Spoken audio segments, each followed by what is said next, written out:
Pensez-vous qu'il est temps pour Emeka de célébrer? Pensez-vous qu'il a finalement réussi à capturer Jonathan dans son piège? Nous le découvrirons dans cet épisode 43 du mariage le plus effrayant de tous les temps. Assurez-vous d'aller de l'avant et de laisser un like et aussi de vous abonner. Rappelez-vous que c'est tout ce que vous pouvez faire pour nous soutenir, n'est-ce pas? Et regardez-le du début à la fin car nous avons un mystère à élucider. Très bien, regardez Emeka. Emeka passe du bon temps et qui a-t-il vu? Il a vu Monsieur Charles, qui a été son complice en essayant de mettre Jonathan à genoux. Et maintenant, il lui donne des nouvelles et dit, on dirait que votre gars est vraiment unique en son genre. Je veux dire, regardez-le, il a eu l'effronterie de me chasser de sa maison. Il est tellement têtu. Il a dit, eh bien, il a toujours été comme ça, et c'est pourquoi nous devons le mettre à genoux. Il dit, d'accord, alors quelle est la prochaine ligne d'action? Il a dit, il est temps. Il est temps que nous allions réclamer la voiture. Je vous ai dit que dans cet épisode, la voiture allait disparaître en fumée. Ouais, disparaître. Et maintenant, il lui explique comment ils vont s'y prendre. Rappelez-vous, je vous l'ai dit dans la notion. Il a dit, écoutez, vous n'allez pas y aller seul.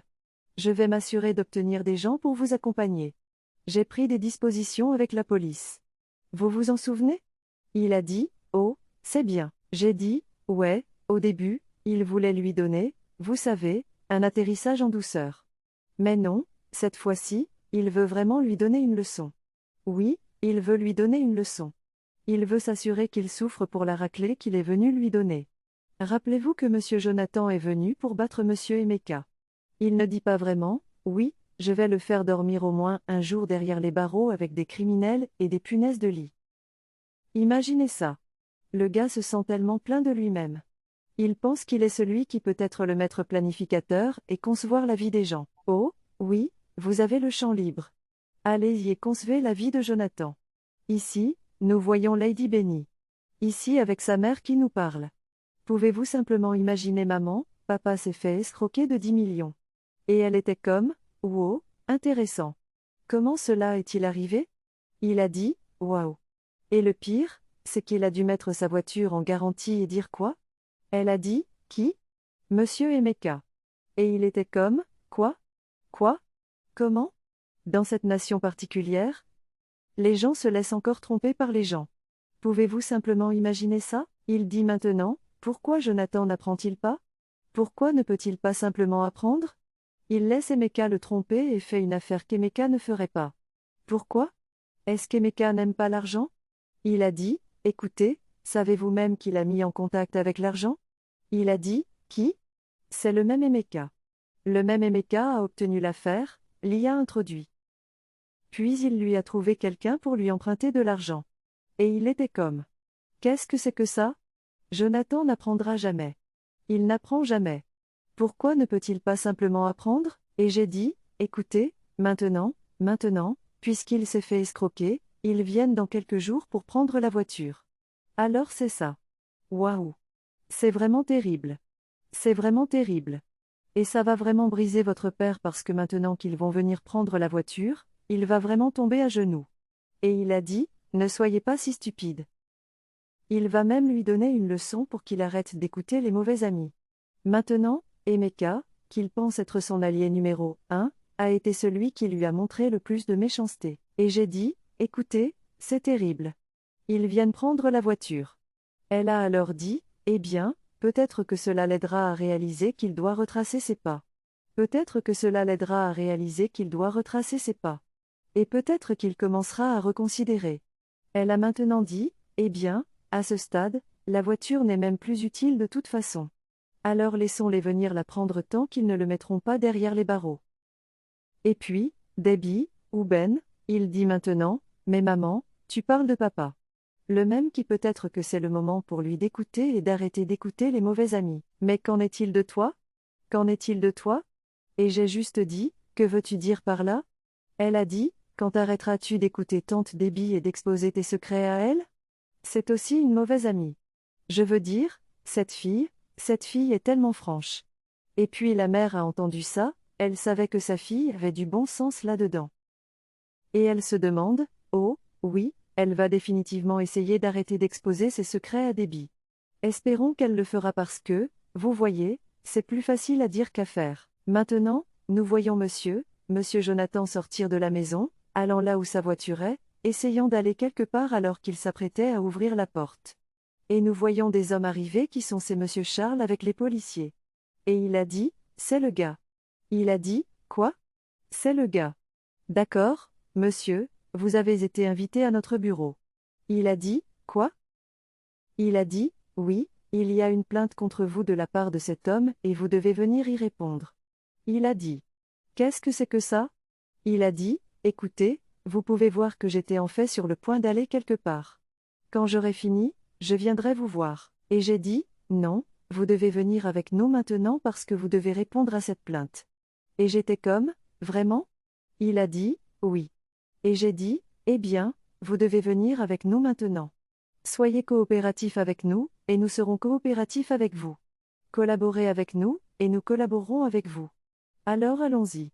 Il a dit, d'accord, comme il a regardé, il a dit, eh bien, laissez-le aller de l'avant et venir au poste de police tout de suite maintenant. Et comme le gars, il dit, oh, il est temps pour vous de simplement le suivre et allons-y. Il a dit, quoi? Suivez-le et quoi? Non, non, non, non, non, vous ne pouvez pas me suivre dans cette voiture. Que voulez-vous dire par là? Il a dit, d'accord, prenez les menottes et menottez-le. Il ne dit pas, mais attendez une seconde. Ça n'en est pas arrivé là. D'accord, d'accord, d'accord, allons-y. Je ferai ce que vous voulez. Et j'ai dit, d'accord, prenez-le juste calmement. Et j'ai dit, pouvez-vous simplement imaginer ça? Voyez comment nous avons changé son ton parce qu'il ne voulait pas être menotté. Et j'ai dit, d'accord, s'il vous plaît, prenons-le juste calmement. Je vous suivrai au poste. Puis Teresa et Benny arrivent et j'ai dit, où vous emmène-t-il? Il a dit, eh bien, je dois juste aller avec eux, vous savez, au poste de police. Tout est sous contrôle. Vous dites toujours ça et vous n'avez jamais, jamais rien sous contrôle, monsieur Jonathan. Vous n'avez jamais, jamais rien sous contrôle. Et j'ai dit, d'accord, mais où vous emmène-t-il? Il m'emmène au quartier général de l'État, mais je serai de retour. Rentrez simplement. Ne vous inquiétez pas pour moi. Il a dit, non, non, non, non, nous ne pouvons pas rester dehors. Il a dit, ne vous inquiétez pas. Rentrons à l'intérieur. Quand j'irai au poste, je serai libéré. J'obtiendrai de mon ami policier qu'il vienne me libérer. Il a dit, ne vous inquiétez pas. Rentrez à l'intérieur. Teresa, arrête. Rentrez à l'intérieur.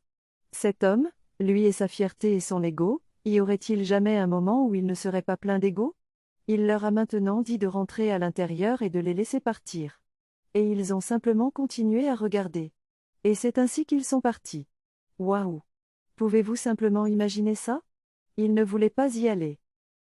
Mais maintenant nous devons y aller, et regarder un jour plus tard. 24 heures plus tard, il a effectivement dormi en prison avec des criminels et bien sûr avec des punaises de lit. Et c'est ce que monsieur, et cela s'est assuré que cela se produise. Et puis il y est allé lui-même après avoir tout mis en place. Il y est allé lui-même pour aller le faire sortir. Pourquoi essaie-t-il encore de se montrer comme un ami? Et le gars disait, quoi? Pourquoi avez-vous mis si longtemps? Pourquoi avez-vous mis si longtemps avant de venir me sortir d'ici? Il a dit, contentez-vous de remercier Dieu que vous soyez sorti. Il a dit, personne n'aurait dû venir beaucoup plus tôt. Comment puis-je être endormi? J'ai dit, écoutez, c'est vraiment un ordre permanent que personne ne peut entrer. J'ai dû appuyer sur quelques boutons pour vous faire sortir. Mensonge, mensonge, mensonge. C'est vous qui avez tout provoqué. Il a dit, écoutez, vous devez être heureux d'être sorti. Maintenant, finissons-en. Allons-y. Il a maintenant regardé et dit, quoi? Vous me dites? Vous dites que ma voiture est partie comme ça, juste comme ça? Vous parlez encore de voiture? Vous dites que ma voiture est partie? Il a dit, mais attendez une seconde. Qu'en est-il d'un homme sans voiture? Pouvez-vous simplement imaginer ça? Il se sent si vide sans voiture. Il a dit, écoutez, vous feriez mieux d'arrêter de parler de cette voiture. Oubliez la voiture. Oubliez la voiture. Maintenant, vous devriez être reconnaissant d'être sorti de cellule. Arrêtez de parler de la voiture. Oublions ça. Allons-y. Il a dit, allons-y. Je vous déposerai. Il a dit, non, c'est quoi ces bêtises? J'ai été ridiculisé et réduit à un homme sans voiture.